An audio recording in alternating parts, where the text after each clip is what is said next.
Hey everybody, welcome to another edition of Flames Unfiltered. We are your hosts, myself, Kyle Lewis, and of course Brad Burud. Welcome to my high def edition. I got new equipment, got new MacBook, rocking that. Trying to get used to the friggin' thing. Thanks, Brad, for all your patience. Yeah, constant upgrades. Hey, we're trying to make it better every time, so that's good.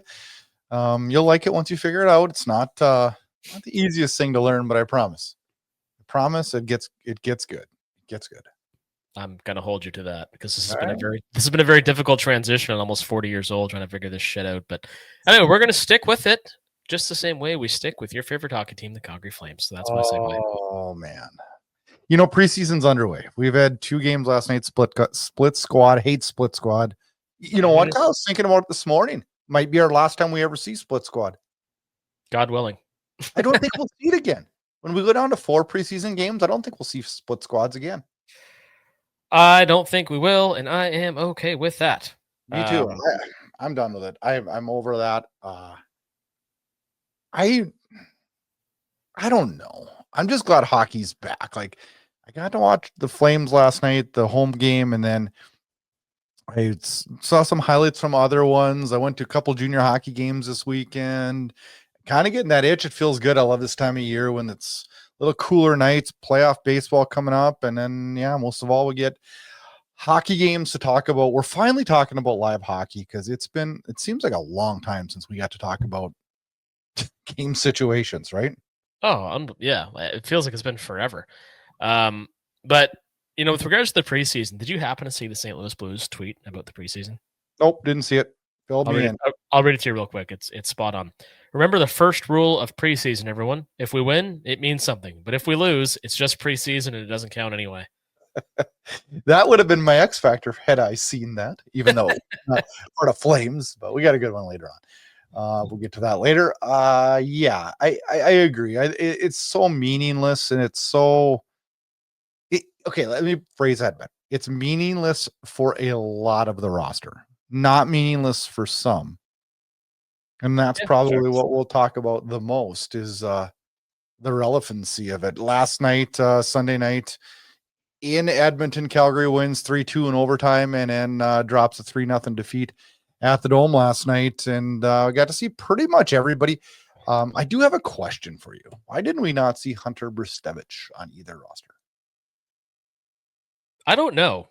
I have not heard of any injury. I've searched high and low for any report of any injury. Yeah, I don't think there's any sort of injury situation, but I think we did not see Sharon Govich either. But not everybody's going to get to play, right? Because there's still a lot of guys as they start to shed. It's a crazy amount. Thankfully they started to do kind of the preliminary cuts, right? With the guys who are going back to junior that were there on a tryout basis. So yeah. Thankfully there can't be that many preseason games and there can't be everybody playing them, as you said, but it does make it a bit of a curiosity how certain players draw in, especially those that we know are going to be on the team, right? Yeah, and I know there is some regulations too, though, like that they have to have so many veterans playing and whatnot. So, I'm not reading into it. I'm not going to lie, though. I did search every source I could figure out and saw no report of any injuries. So that's a good thing. So, yeah.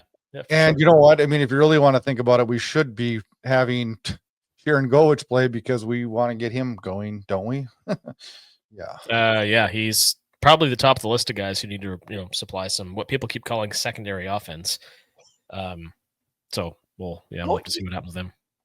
As I watch, and I agree with the St. Louis Blues, and I know me and you have talked about this a lot. It's fairly meaningless, but it just, as I watched last night, it just became even more glaringly obvious that we just do not have any high end talent offensively. I guess that's for the jury still out. I think Coronado is one of the purest snipers in the league, and hopefully we'll see that this year. But in terms of absolute game breakers, there's just so many question marks. There's guys that certainly could be, but yeah, and I agree with that. But I don't know. What did you think watching last night? Who? Let's get right into that. Let's talk about that first, and then we'll go through the rest of the stuff. But who stood out to you? And please don't say Nick Sickakers. He did stand out, but God, I don't know. That was the whole talk. Is it G-check? Yeah. Yeah, listen. It's really tough to. We talked about. Yeah, it's really tough to judge any of these guys. I mean, if we're going to base it off what we've seen so far, Devin Cooley really looked kind of shaky. Morgan Frost looked like an all-star. I mean, neither of those things are going to be. I don't suspect they'll be the case throughout the season. But yeah, Frost was really impressive. I think he's got a lot to prove this year. I mean, well, we all know that he does. Yeah, Profsatov actually was quite good. I mean, he's a big goalie, and it was kind of fun to watch him play. And I'm gonna jump back and forth between these games because that's essentially what I was doing when I was watching it, right? So I watched only the Calgary one, just because the Edmonton thing. I don't know what I was doing wrong there, but evidently, everything I would have had to pay last night, a monthly fee, and I'm not giving the Oilers any money. So, well, they needed to try and sign McDavid. So we're going to talk about that later. Isn't everyone? I don't know though. Like the goalie battle. Let's go through that because that is probably. It's one of the bigger question marks, going into the biggest question mark. I mean, it's the only clear-cut battle that I see. Clear cut. Yeah, it's interesting because I read an article today on Sportsnet, concerning the fourth line and how people have it all penciled in, and they've already been trying it with Lomberg, Pospisil, and Klapka, right? Mm-hmm. But then there's all these guys like Sam Morton, Idar Suniev, Carter King, Justin Kirkland, guys that are vying for like a full-time spot. Well, those spots are only going to be on the fourth line. So it doesn't sound like there's much of a battle, but there's always, a surprise towards the end of camp. Sam Honzek, who we talked a lot about in the last show. But yeah, the only clear-cut battle on this team, other than like the 7th D as well, I guess, is the backup goaltender position. I think there might be a little bit more on defense, so we can dig into that too. Let's talk goalies first. Devin Cooley, Ivan how do you say this? Profsatov? Is that right? Sorry, Profsatov, yeah. Is it sad? I don't want him to make the team because I'm going to have to learn that. No, I'm joking. When Brustevich gets on the team, even though he's been a guest of the show and we talk about him frequently, I still struggle every time I have to write his name. Anyways, Devin Cooley did not look good out of the gates. A real softy on the first one. Yeah, honestly, not a real good outing for him. I don't know how any better way to put it, but I also don't think that this is going to be determined in 60 minutes of hockey either. Oh God, no. I mean, realistically, both players could have, crappy exhibition games, but still have good camps, right? Mm-hmm. I think that's going to come. That's going to be one of the final cuts, whatever goaltender goes to the Wranglers. But given how much could struggle in the second half of the year, it's whatever goalie goes on waivers. Well, yeah. Well, and I don't know that either one. Well, I guess in Prosvedov's case, like he's a big goaltender, so somebody might take a chance on him. But I don't know. I don't know. I listened to a ton of Flames talk today, and this is a big topic. Well, we don't want to lose a guy on waivers. Like, do we protect the one we don't think is going to get? I'm like, if we're picking our backup goalie on who we don't think is going to go through waivers, that's not the way to do this. The way I look at this is whoever wins this gets the spot. Whoever doesn't is on waivers. And if we lose him, so be it. Mm-hmm. Nothing we can do. So be it. Because you know what? The sun will come up tomorrow because we'll find another backup goalie if the other one sucks. Just like we all lost our minds when Jacob Peltier went on waivers and no one said a word, and he didn't even get claimed, and nobody's saying a word about him anymore. I mean, we've got the list goes on and on. Yes, and I know somebody listening is going to type and say, "Well, Paul Byron," and I agree. There is a few that we're a little quick. Cole Schwint, that's one. There's a couple of them that I think that one really bothered you a lot. Yeah, it did. Well, we don't have any big centers, and I'm not saying he's going to save the day, but let's be honest. If they're going on waivers,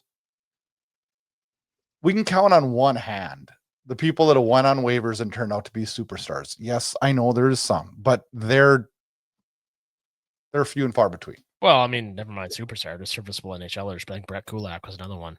Yep. Who's carved out a really nice career. But ultimately, the team is relatively deep at every position. Goaltenders a little less so, although I think now that they're so confident as they should be with Dustin Wolf. They were not so concerned with letting Dan Vladar go. And I know that they wanted to bring Vladar back, but it didn't pan out. He wants a chance to get his starts, and it wasn't going to happen in Calgary, right? I think they probably offered him a pretty good deal. And I mean, fair market value for a backup. Oh, they offered him a good deal. Philly offered him opportunity, though, right? There it is, Kyle. That's probably the quote of the week right there. And you're totally right.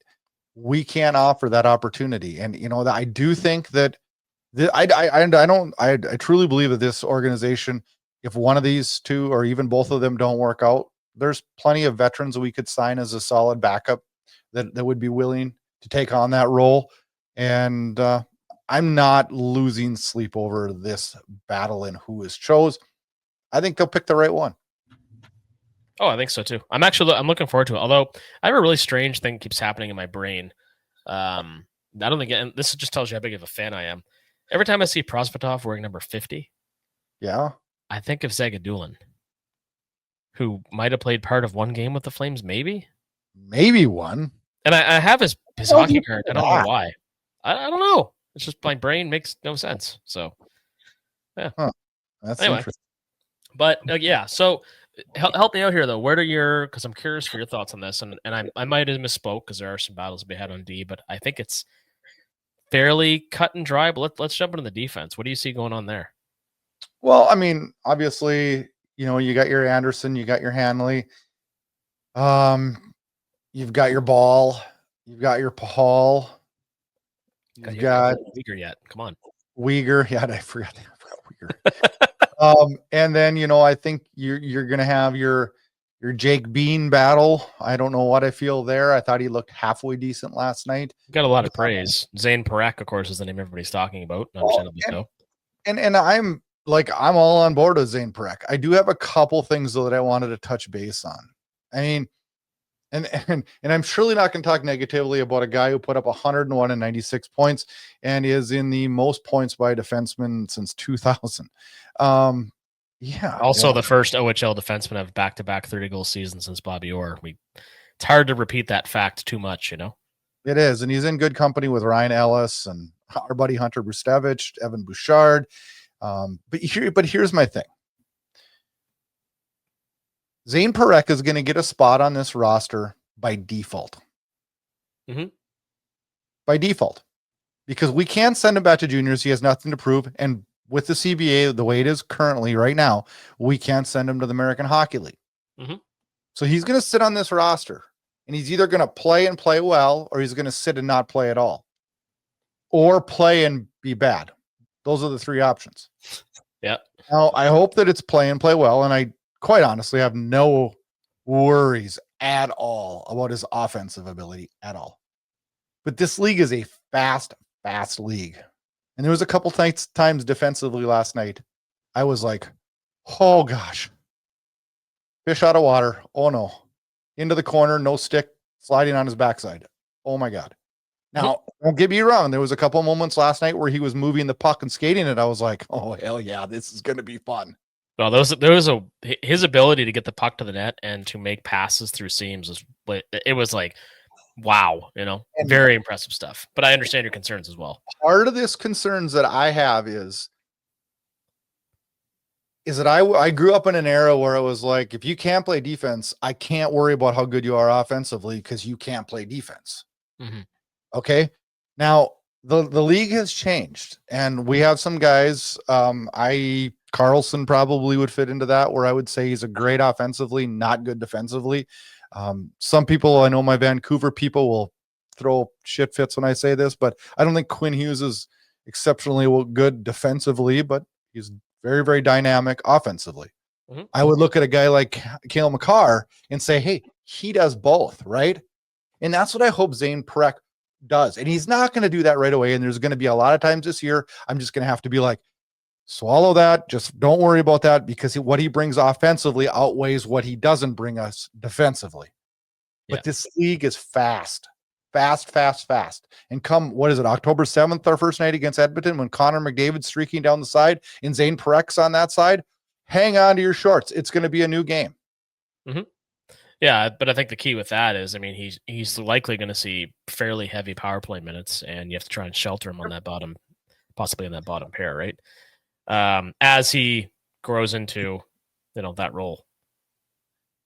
And I'm not trying. I mean, I'm just being cautious. I love what he brings offensively, and God knows on our defense we need somebody that can do that. We really, really do. I just think it's going to be really careful who they pair him with, and I don't know that Jake Bean is the answer there. But then I think their plan there is to have him with a guy that can shelter him with a little bit against some of the top lines. Yeah, and it just, because of the implications on the other pairings, it's hard to know who that guy's going to be. I think Bean apparently showed up to camp in really good shape, and he kind of, in his exit interview last year, talked about what he felt he had to prove. So I don't. Bean might be the best option for him. Miramanoff apparently is in fantastic shape too, but he's far from a defensive stalwart, so I'm not sure that would be a great pairing. But inevitably, I think inevitably you're going to see probably a rotating cast to play with Parekh, unless somebody really asserts themselves. Maybe a guy like Braden Bahal, but then you get two righties together. Like there's a lot of things there that will become clear as camp goes on. It's a little early at this point, but this might work out that we have Kevin Ball with him, and that would be just fine. Then who would Anderson have? Bean?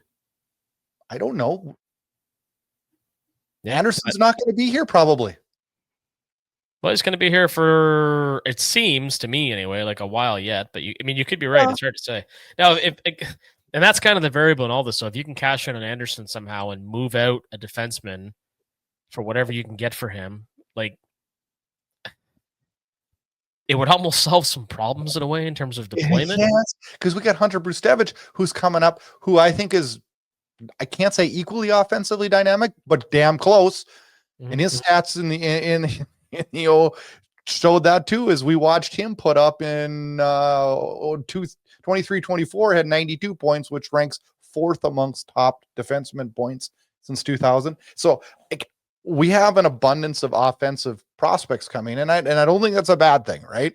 Well, they're not all going to play, and here's the thing. And I mean, I don't want to start any innuendo here, but the Flames drafting Parekh, I don't think Brustevich saw that and thought, "Oh, this is great." I think he thought, "Oh shit," like one of us, like anybody in his position would. And the way it is now, and I'm thinking back to Adam Fox and many others, players want to play where there's opportunity, and that opportunity, it has certainly changed since Parekh was drafted. They're both fantastic prospects, but I don't know how that plays out. I don't know if there's room for two of them on the right side. But there certainly isn't right now. No. So this would necessitate a lot of changes, and those changes would subject the team to being defensively a little bit weaker in the short term, and thereby kind of screwing up their plan of getting competitive by the time, the new building opens or making the playoffs this season, et cetera, et cetera. So because that is coming very quick. Yeah, well, and I mentioned this to you earlier. Did you get a chance to watch that clip on Sportsnet with Kyle Buskauskas? I didn't see it today. You're not going to believe this. I complained to you last episode how things just get rerun over and over and over. Well, my streaming service this morning was operating about as well as your email was tonight there, Kyle. Wow, that poorly. Wow. Yes, and so I did not get to see it. Although I did appreciate your text to get me keyed in on it. Yeah, well, now that I'll just give you a quick rundown. For those who didn't see it, please look it up. Now that Kyle allegedly lives in Calgary, from what I've heard, the Flames got like a spotlight shone on them on Sportsnet Central this morning, and they talked about everything about the Flames tying for that last playoff spot. Talk about Backlund choosing to stay, Coronado emerging offensively, Zari re-signing, Ball re-signing, the emergence of Wolf, the fact that the only departures basically were Anthony Mantha and Dan Vladar. It was really in depth. I'm like, what the hell channel am I watching? This was on the national morning sports program, and I was actually blown away. I'm like, wow, they're actually doing a service to the Flames. They're actually highlighting all the different things. And Parekh was mentioned, of course, as to why this team is a really interesting one to watch this year. I was actually because usually it's they do 7 Canadian teams, and here's everybody's camp story. But it was a really in-depth thing talking about Nazem Kadri. I was like, wow, this is great. I would love to watch this type of coverage all year. I'm going to have to look it up tonight because there is a lot of questions in Calgary. And I A think lot of there's exciting ones, though. a lot of positives. My only Yeah. fear is I just, I sit and I look at our roster and I'm like, oh boy, offensively, I think, we have some guys that are going to step into that. I think there's a really bright future for Gridden. I wasn't Yeah, super impressed he's with him been a stud. last night.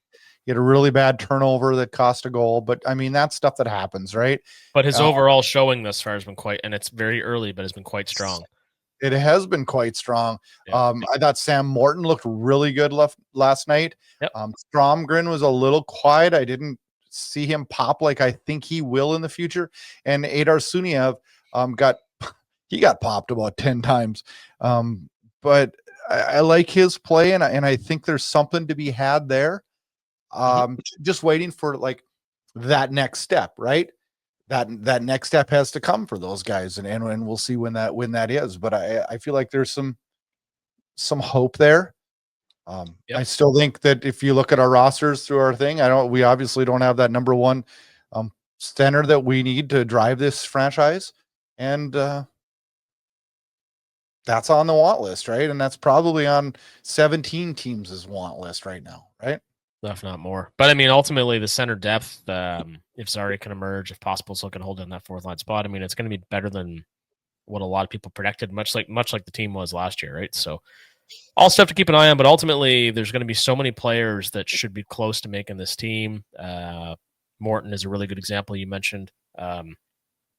Ultimately, it's going to be interesting to see how the Wranglers lineup looks too, because they should have a very good team. A very good team. I think this organization's. I don't know how many years I got the Hockey News prospect rankings, and Calgary was always getting a D- every year. Oh man, year after year after year. That's just the worst, right? But man, yeah, we spent lots of time on the show talking about some of those draft picks over the years, and oof, man. But this year's a big year. I mean, it really is a big year, and there's a lot of questions to be had, and that kind of brings us right on over to our X Factor now, and we'll pull that up here as Flammenwerfer, whatever that means, says friendly reminder that Farabee, Frost, and Sharon Govich should all be expendable should their seasons not go as planned. Guys like Gridden are a lot closer than you think. When in doubt, go homegrown. Oh, well, it's been hard to be homegrown when homegrown's cupboards were bare. Yep, they I'm certainly starting to agree with that a little bit more. But most of all, the reason I flagged this one a little bit was because it is critical this year that Farabee, Frost, and Sharon Govich take steps in the right direction. All of them struggled miserably last year. Yep. Frost in one preseason game did really well. We'll see how that plays out and see how that carries over into the season. But it is important that those guys take steps. And I know the talk in Calgary this year has been, we need to be everybody needs to be 5 to 10% better. Yeah. That's all well and good, but we got to make sure that nobody's 5 to 10% worse, right? Yeah, it's going to be really interesting to see. Now, Sharon Govich has a bit of a longer commitment from the team right now, but this is a guy that had scored 30 goals, and I think for this team to be a legitimate threat, he has to get back to 20-some for sure. Frost, I'm counting on to be a 50-point player, which might be a little. Yeah, I don't. 40.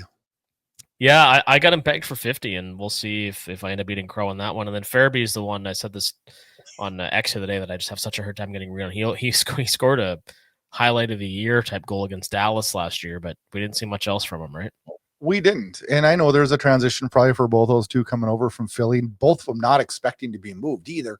So we can't lose back to those things.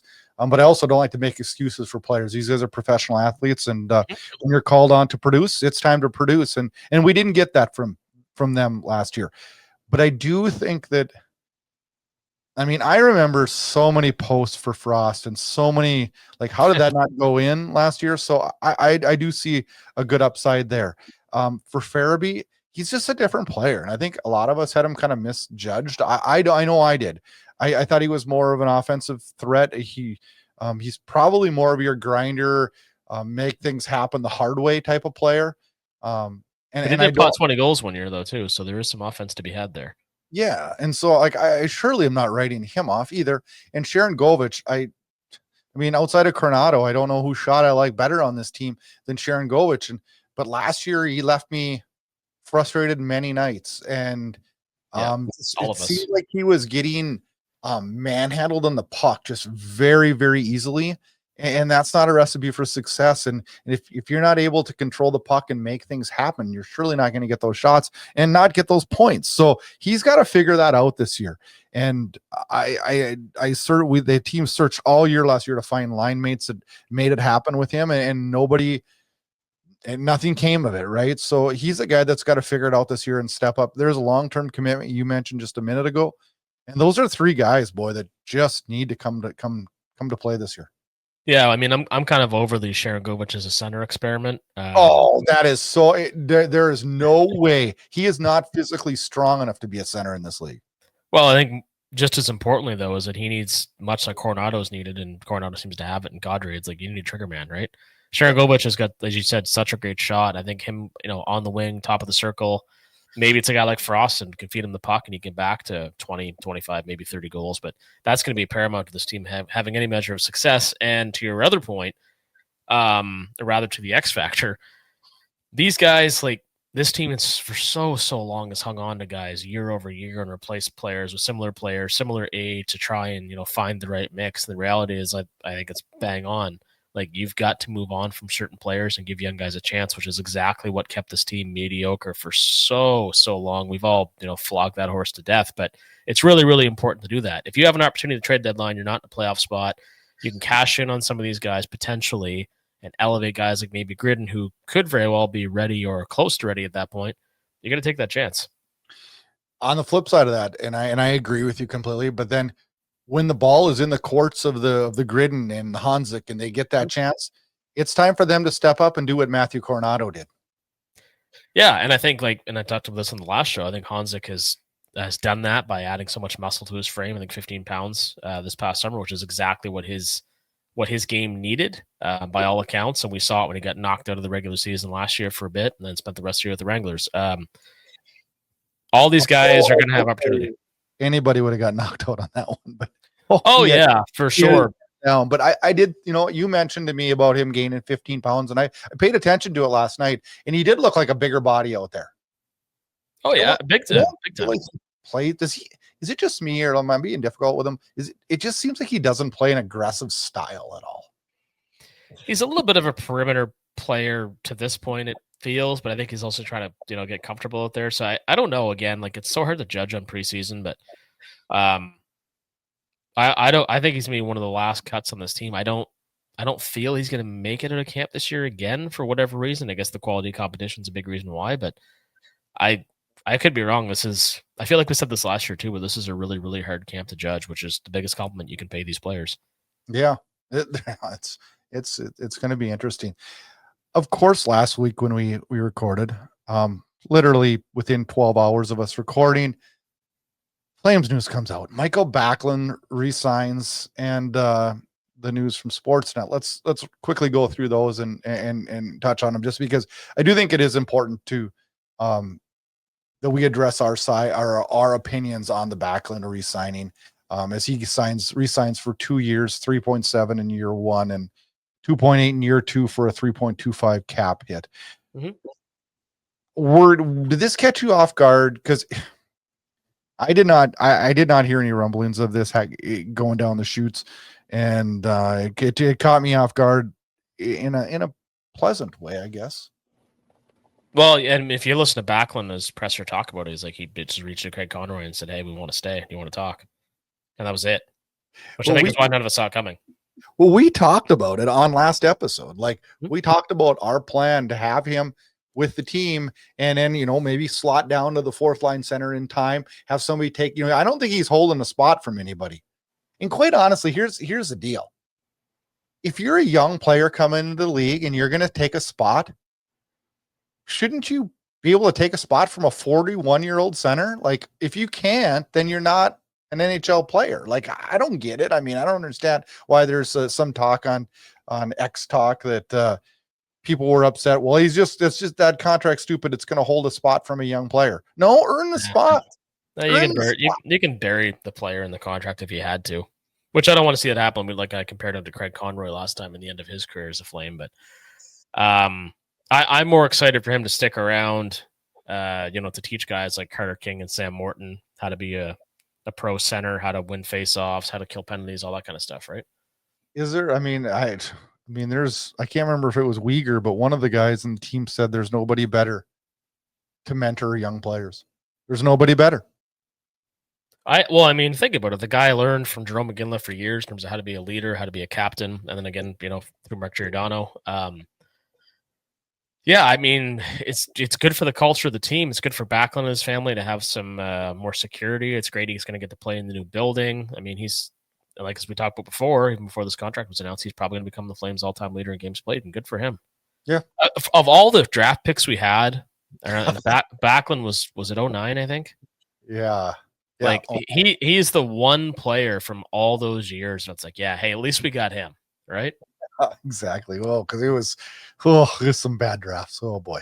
Oof, yeah, big time. It was also announced the next morning after we recorded that Brendan Parker was named the host of the regional broadcast for Sportsnet, and we talked about that, and we definitely pegged him as the front runner, and it was announced as John Abbott holds his spot on the play-by-play, and the analyst is Kelly Rudy.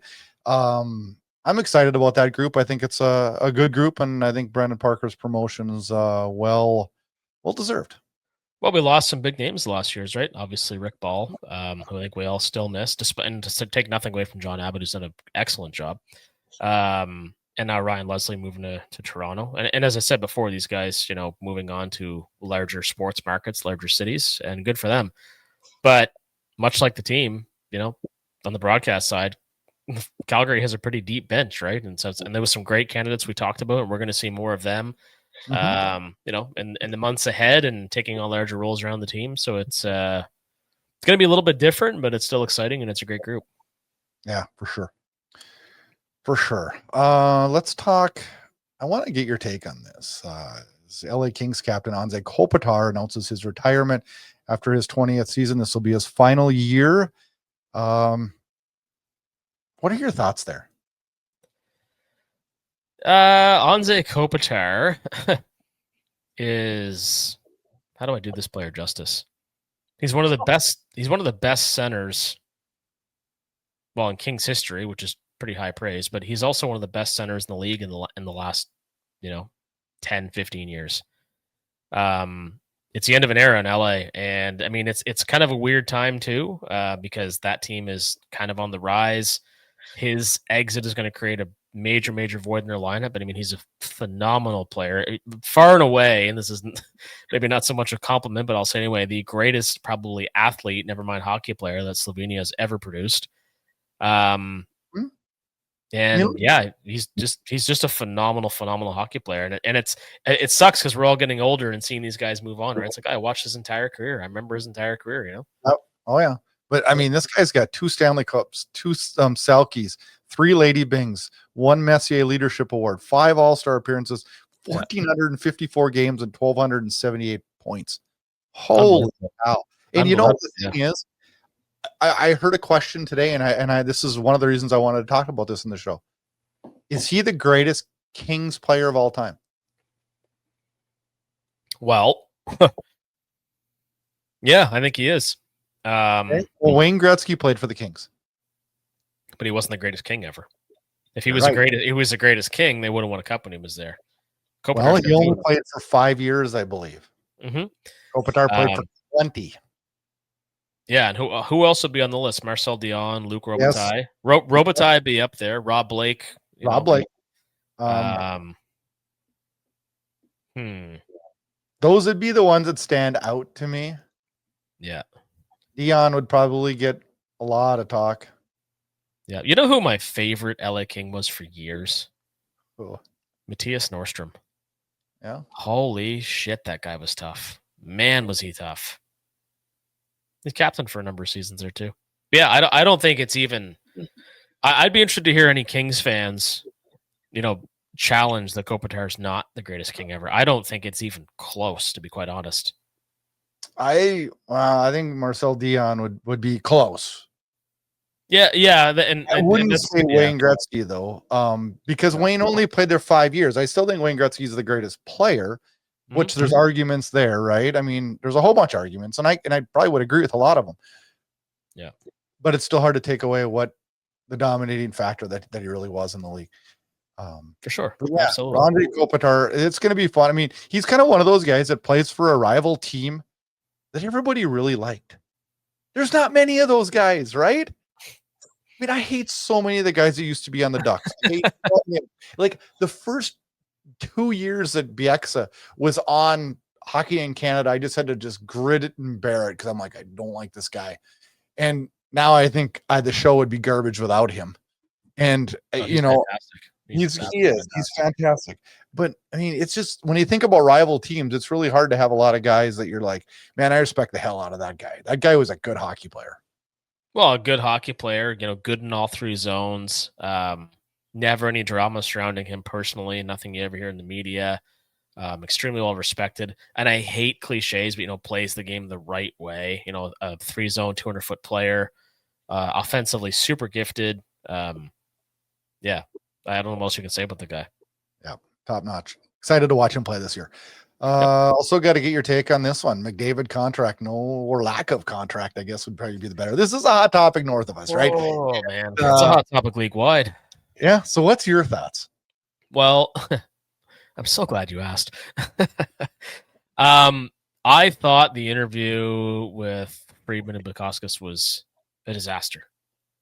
I thought it was an absolute disaster. He looked like a deer in the headlights, and I don't think it's really up for debate at this point. McDavid is arguably the best player in the world. Crosby, you can make the case, but he's, Crosby's, getting a little long in the tooth, which feels weird to say because we're the same age. But ultimately, I don't think McDavid should have done that interview because it created such a firestorm. His answers were so vague. They felt disingenuine. They created so much concern at Edmonton. And now you get fans chanting McDavid's leaving and things like that. And it's like, it's just one of those times you're doing way better served to shut your mouth. Like I was cringing while I was watching, like, well, we're just taking our time with this decision and this is where we're at in our life. And it's like, man, what are you even saying? Like, he's not a good interview to start. He's kind of an awkward interview to start. And then when he's asked questions that are pressing, difficult, and I'm sure stressful for him. And I know he can pretty much name a price tag for anybody and they'll sign him, but he does have to make that decision. And this team, as much as they've made it to the Stanley Cup Finals 2 years in a row, they still haven't given him a goaltender after all these years. And people in Edmonton can say, oh, Skinner this. No, they haven't given him a goaltender.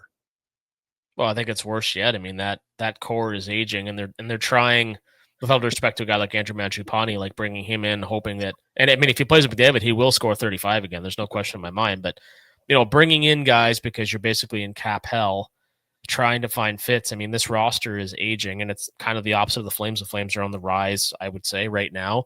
The Oilers are kind of stagnant and starting to move backwards. I mean, and hey, I mean, it's as much as it sucks to, and I would be devastating as a Flames fan to lose a player of McDavid's talent, and we did in a lot of ways in terms of losing Johnny Gaudreau when he left, but as well as Matthew Tkachuk. But I don't know what were your thoughts on what would you have done in his shoes? Like, did you think it was a bad move to even do the interview? Would you? I wouldn't even have done it. I wouldn't have opened that door. I just wouldn't have. It's tough. I can't imagine being asked questions like that, and you can't say the truth because it's about to play out. And he may not know. Like, he may truly be actually thinking about it, but he's such a crappy interview. And again, his answers were they sounded like a politician. They were so vague and indirect. Like, it didn't serve anybody. And quite honestly, Kyle, like if I had to go to Vegas and put $100,000 down on it, I put it down that he signs in Edmonton again. I do. Mm-hmm. I do. But the fact that there's going to be a media storm up there this year with Quinn Hughes and his talk in Vancouver about maybe that's going to be a media storm up there too. I mean, it's going to be it's going to be a year where the spotlight's big in the Pacific Northwest. So have you sat back yet? And I haven't done much of this, to be honest, but has it occurred to you the McDavid firestorm at Edmonton, the Hughes thing you mentioned in Vancouver, Marner leaving Toronto? Have you sat and thought about how fortunate we are? This is kind of a leading question, so forgive me, but how fortunate we are that Coronado, an American player, signed long-term in Calgary, that Wolf, an American player, signed long-term in Calgary. Like, what are your thoughts on? Do you find that? Are you seeing this as like? I don't know if this is an America Canada thing. Okay, but let's change the narrative. Let's just say it's about players signing in a small market. It's a small market, though. Let's take that approach. Okay, let me phrase it to you this way. I think it's a small market, but I think it's a more geographically undesirable area. Versus you're talking about like Vegas, of course, and Florida, and yeah, understandably so. But would you have predicted, maybe is the best way to phrase this, would you have predicted all these players would re-sign for long-term deals in Calgary the way that they have? I don't know. I think, I mean, my personal opinion on the whole thing, you know, Bettman keeps saying that the taxes don't matter. Baloney. It doesn't. It doesn't. That's just him being. I mean, I'm not sure what percentage is being paid out of income tax in Canada, but I know it's way higher than anywhere in the U.S. And, it is a very, very, very bad factor. And the Canadian government and the NHL can say it's not. It is. It is. I also know that in California they have like they're a financial disaster, but they have like a floating tax that can go up to 13%. Well, states like Florida, Nevada, Texas have zero income tax. They don't have an income tax. Well, think about that. If you sign for 10 million in LA and you sign for 10 million in Florida or Texas or Nevada, I mean, that's a 13% discount, and it's a much higher discount if you sign, if you're deciding between, let's say, Calgary and Dallas, and they both want you. It's a hell of a discount to go to Dallas. Now, personally, I'm not a Texas fan, and I'd surely rather live in Calgary and even Edmonton. I can't believe I'm saying that, than live in Dallas, Texas. That's me. Yeah. But I don't know that I would forego 30% or whatever. I don't know what income tax in Canada is right now, but I know it's fairly healthy. I don't know that I would forego that kind of dollars. I don't know. I feel like the league has to do something about this. I really do. It should have been in this CBA, and it didn't. And I know Bettman just keeps pushing it off the side, but it is going to play a factor on the Canadian markets, whether we want to believe it or not. Well, I think part of the first thing, it's like any problem you're going to do is admit you have a problem, and that it's absolutely a problem. But I also think at his age, Bettman's in his 70s now. I don't think he's going to be around to solve this issue, right? Although I don't see him exiting anytime soon either, despite the fact that I think that the league needs to start looking at a contingency plan for the next NHL commissioner, but that's a much lengthier discussion than we're going to get into today. Yeah, I think they are. I think they are. But yes, I agree with that. But back to the whole thing, like about McDavid, about Quinn Hughes, but all these players, we keep talking about needing marketable stars. You know, signing Dustin Wolf in Calgary, that's like our number one marketable star. And I think Coronado's up there too. Perek could be there as well. I don't know what the next plan is if Vancouver loses a guy like Hughes. If Edmonton loses McDavid, I mean, it's like, wow. Okay, like, you know what though, the one Kyle, I do want to defend one thing. Like you said, I don't defend. What am I talking about? You said, are you surprised that Coronado and Wolf signed since they're both Americans? Mm-hmm. Let's say okay, this is a dream. Let's say I was a really good hockey player and I had the leverage to pick. Outside of like, and I know guys like Johnny Gaudreau and stuff had issues with this and stuff. Outside the way COVID was handled differently between the two and the tax thing, I personally would love to play in a Canadian market. I would absolutely love it. And quite honestly, I've visited all the main cities in Canada and love all of them. Edmonton is a little bit, but I love them all. I don't know. I mean, I don't look at it as a negative outside of the financial part of it.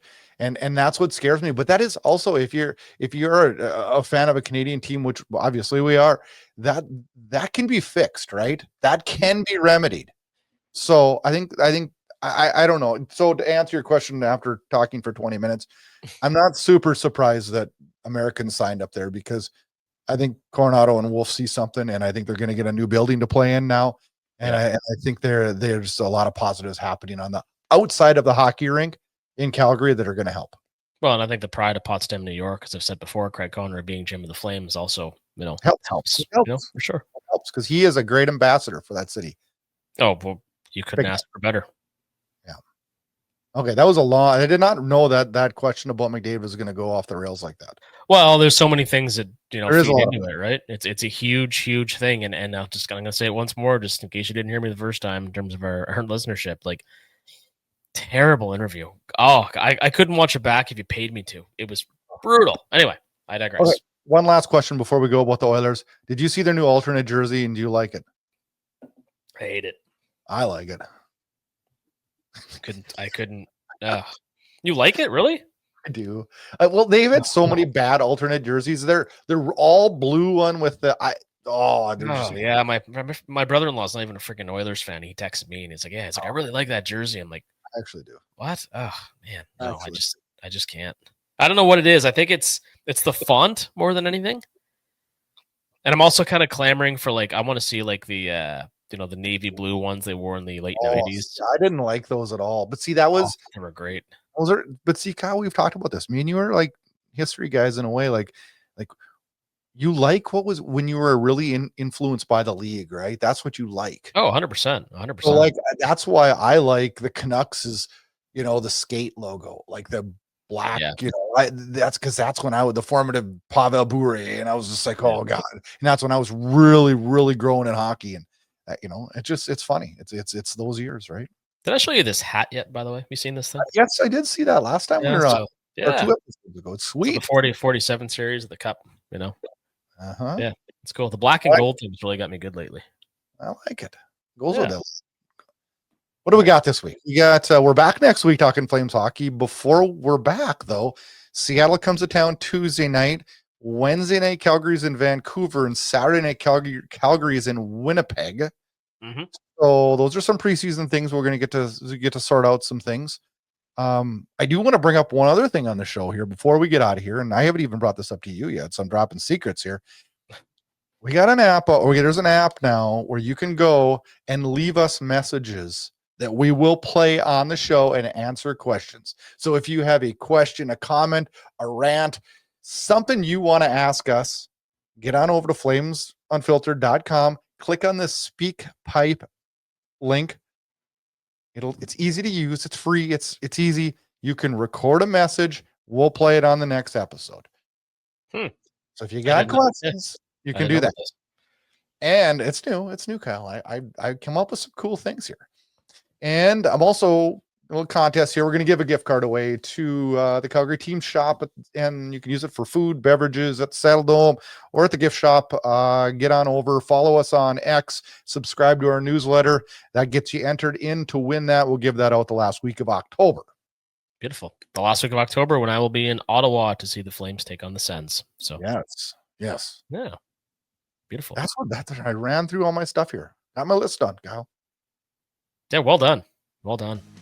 And I feel like I wasn't too flustered on the show despite being ready to smash this brand new MacBook all over the floor. So, yeah. Hey, by the next time we talk, you'll have it all dialed in. You better not text me tomorrow because it definitely won't. I'm leaving you alone tomorrow. Yeah. All right, Flames fans. We're back next week and every week this year. Tuesday drops for most podcasts. We do drop in shuffle days a little bit if the Flames play on Monday night, but as a rule, you can catch us Tuesday morning podcast drop. Thanks for listening. Enjoy live Flames hockey. Bye. The rest of training camp. So many questions to be answered. So many. We'll have them all for you here. As we leave, a band called Booze and Tuna. They were the first we saw on the show. First band we featured, and love their music. And they got some new stuff coming out very, very soon. Have a good week, Flames fans. We'll talk to you next week. See you guys.